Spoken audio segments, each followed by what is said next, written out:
Kepolisian Resor Aceh Timur berhasil mengungkapkan kasus pembunuhan yang menimpa korban Asrawati, 35 tahun, warga desa Senebuk Bayu, Kecamatan Banda Alam, Kabupaten Aceh Timur, yang ditemukan telah meninggal dunia dengan luka di bagian leher pada Jumat 14 Januari 2022 lalu.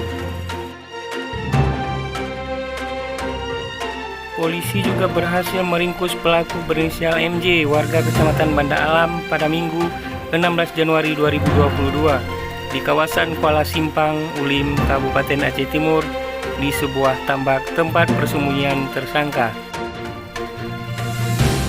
Adapun motif pembunuhan karena pelaku menjalin hubungan asmara dengan korban yang saat ini hamil 3 bulan dan meminta pelaku untuk bertanggung jawab.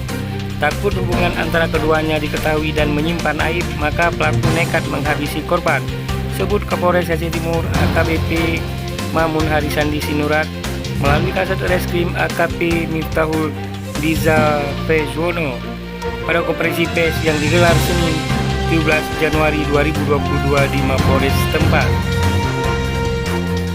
Sebelumnya, tak bahu tak huda, korban ditemukan meninggal dunia dan tergeletak dengan kondisi luka di bagian leher dan kepala pada Jumat lalu. Saat itu ditemukan oleh Muhammad dan masyarakat lainnya yang sedang mencari keberadaan korban sejak hari Kamis 17 Januari 2022 lalu.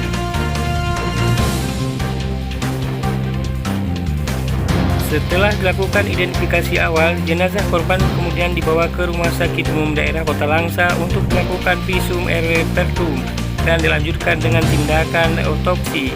Hasil otopsi ini dilakukan oleh dokter forensik RSUD Kota Langsa, tambahnya.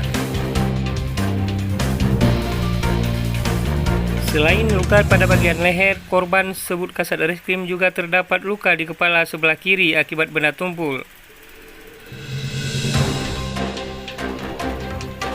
Pelaku dipersangkakan melanggar pasal 340 KUHP tentang pembunuhan berencana sub pasal 338 KUHP dengan ancaman hukuman 15 tahun.